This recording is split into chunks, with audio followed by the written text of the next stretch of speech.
એકલો જતો રહ્યો હતો બૈરું બે એકલો આવી બેઠું આપણે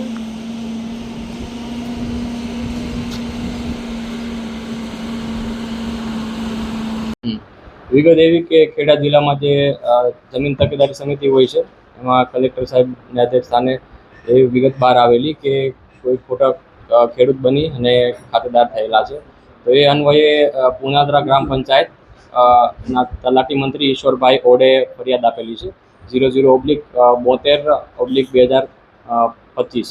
એમાં આતસુમા પોલીસ સ્ટેશનમાં ફરિયાદ દાખલ થયેલી કે તસ્નીમ આલમ ઉર્ફે તસ્નીમ આલમ સન ઓફ બાવા સાહેબે જે કોંગ્રેસના પૂર્વ મ્યુનિસિપલ કાઉન્સિલર છે બહેરામપુરા વોર્ડમાંથી એમને ખોટું પેઢીનામું બનાવી અને એને આધારે ખોટી રીતે ખેડૂત બની અને જમીનની ખરીદી કરેલી છે.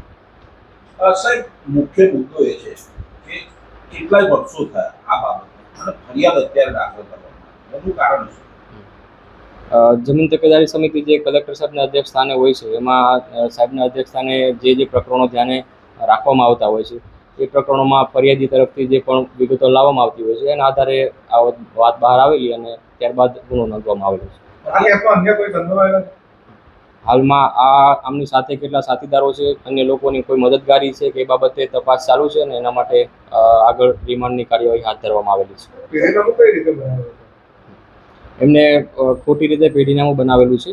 પોતે નામનો ઉપયોગ કરી અને તલાટી કમ મંત્રી પાસે જઈ અને 2000ની સાલમાં એટલે આજથી 25 વર્ષ પહેલા એમને ખોટું પેઢીનામું બનાવેલું છે. સાહેબ, કોઈ ભળતા નામથી પેઢીનામું બનાવવામાં આવ્યું છે કે પછી પર્ટિક્યુલર નામ ખોટું આપીને પેઢીનામું બનાવવામાં આવ્યું? હાલમાં જે જાણકારી છે એ પ્રમાણે ભળતું નામ આપી અને એ આધારે ખોટું પેઢીનામું બનાવવામાં આવ્યું છે તલાટી પાસે. હાલમાં એ ખોટી રીતે ખેડૂત ખાતેદાર બની અને બાદમાં આ ખેડૂત ખાતેદાર બન્યા બાદ કેટલી જગ્યાએ જમીન ખરીદી છે કે આ રીતનું આ ગેરકાયદેસર રીતે બનાવટી દસ્તાવેજથી ફરી બીજે ક્યાં ખેડૂત બનેલા છે એ તપાસનો વિષય છે અને એના માટે જ રિમાન્ડની માંગણી કરવામાં આવી છે અને એમાં તપાસમાં આ બાબતો શોધવાની પૂરી કોશિશ કરવામાં આવશે.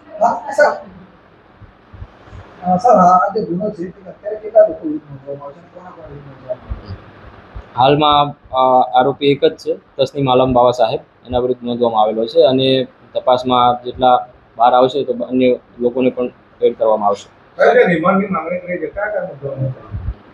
રિમાન્ડની માંગણીમાં ખાસ મુદ્દાઓ એ જ છે કે આ ગુનો આચરવામાં એને બીજા કોના લોકોનો સાથ સહકાર છે, આ ગુનો એને કઈ મોડસ ઓપરેન્ડીથી આચરેલો છે, આ ગુના બાદ ખોટા રીતે ખેડૂત ખાતેદાર બની ગયા બાદ બીજે કેટલી જગ્યાએ બીજા જિલ્લાઓમાં જમીનની કોઈ ખરીદી કરી છે, આ બધા મુદ્દાઓ જાણવા માટે રિમાન્ડ માંગવામાં આવ્યા છે. સાહેબ, આ જે આરોપી છે એની ધરપકડ કરવામાં આવી અને એલસીબી દ્વારા ધરપકડ કરવામાં આવી, જ્યાંથી તેની ધરપકડ કરવામાં આવી ત્યાં કોઈ પોલીસ સાથે તકરાર કે એવું કંઈ થયું, કોઈ માહોલ ગરમ થયો હોય એવું કશું થયું છે?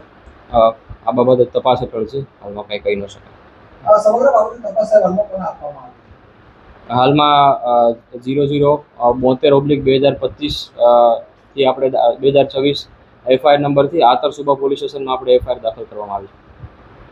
મુખ્ય એક વસ્તુ છે, ચૂંટણી આવી રહી છે, આ પૂર્વ કાઉન્સિલર છે, તો તેમને ચૂંટણી ફોર્મ ભરી શકશે, ઇલેક્શન લડી શકશે ખરે? એ બાબતે જાણવું પડશે કે શું ચૂંટણીના જે નિયમો હોય છે એનો ભંગ થાય છે ગુનો દાખલ થવાથી કે નહીં. પણ ધારો કે એવું થતું હશે તો એમને જરૂર જે કન્સર્ન ઓથોરિટી હશે, જે ઇલેક્શન તંત્ર હશે એમને રોકશે.